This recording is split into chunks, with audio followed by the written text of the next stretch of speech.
My name is Peter Gøtzsche. I'm a director of the Nordic Cochrane Center in Copenhagen and professor of research design and analysis at the University of Copenhagen.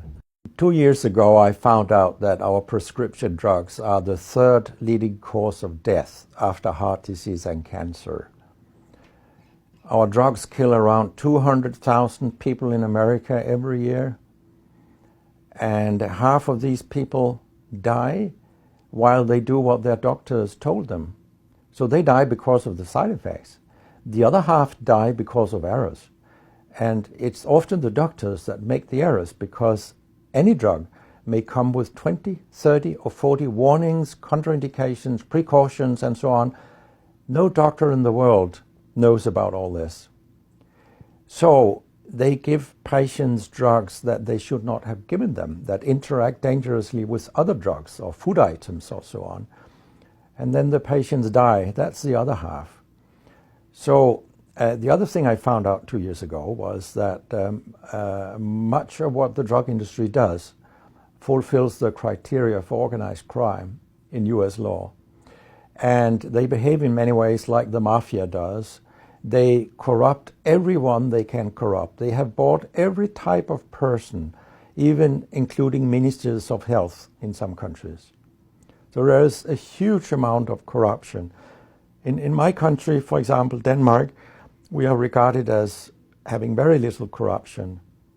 But yet we have thousands of doctors on industry payroll, although we are just 20,000 doctors. So this is an effective kind of corruption. The drug industry buys the professors first, then chiefs of department, then other chief physicians and so on. They don't buy junior doctors. So when several thousands are on industry payroll, it's really, really bad. And that's why I wrote my book, Deadly Medicines and Organized Crime, How Big Pharma Has Corrupted Healthcare. I hope to convince patients not to take so many drugs, because so many die from the drugs they take. In my country, people take so many drugs that every single citizen can be in treatment with 1.5 drugs from they are born till they die. This is incredible. And drugs are not that helpful. And they kill very many of us. We know that. That's why drugs are the third major killer after heart disease and cancer. So what we need in the coming years is to take far fewer drugs than what we do currently. If we did that and we were careful, then we could live longer and live better lives. Because drugs have many side effects, and patients often don't realize that when they become worse, that it could be a side effect of the drug, which they continue taking because that's what their doctors tell them. So when I was a specialist in internal medicine, what I very often did was that I stopped a lot of drugs, particularly in elderly people, and it's quite revealing to see a bedridden elderly person come into your ward, and when you stop the drugs, I mean, that person becomes many years younger. And many of these drugs affect the brain, and old people tolerate that very, very badly. They fall, and when they break a hip, 1/4 of them die. And for example, antidepressant drugs are used in more than 10% of our elderly.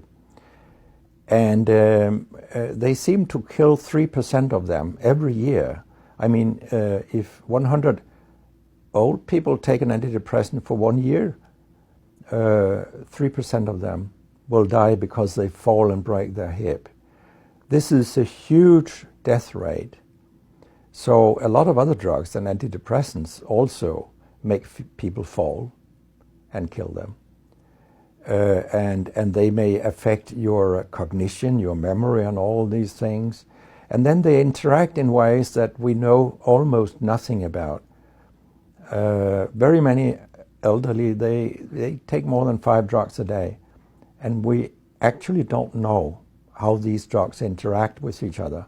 What we do know is that all drugs have many effects in the body, and some of them interact also in their metabolism. so that you can get a too high concentration of a drug if you take other drugs simultaneously. So we make a lot of harms that we don't even recognize. I have a pretty colorful collection of things people have called me during all these years. And sometimes journalists have asked me, why do you always look up controversy? And my reply is, I don't. Controversy looks me up.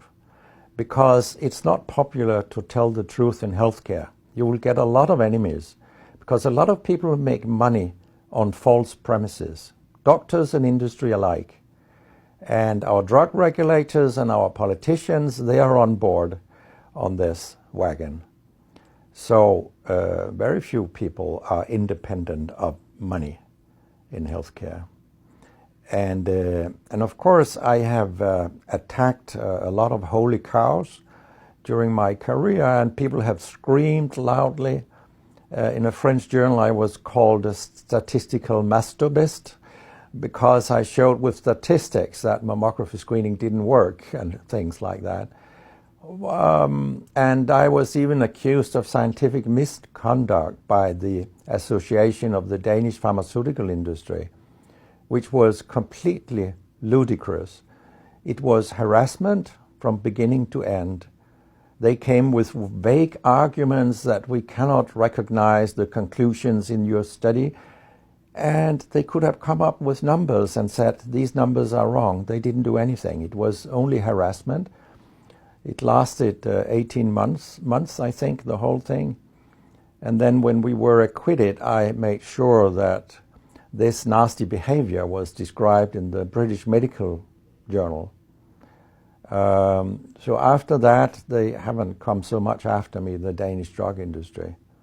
And when my book about organized crime came out, they just lied about it, as they always do, that my examples were old, they went back 90 years and so on. But, you know, where I demonstrate that what the 10 biggest companies do is organized crime, these examples, they were from within the last 10 to 15 years.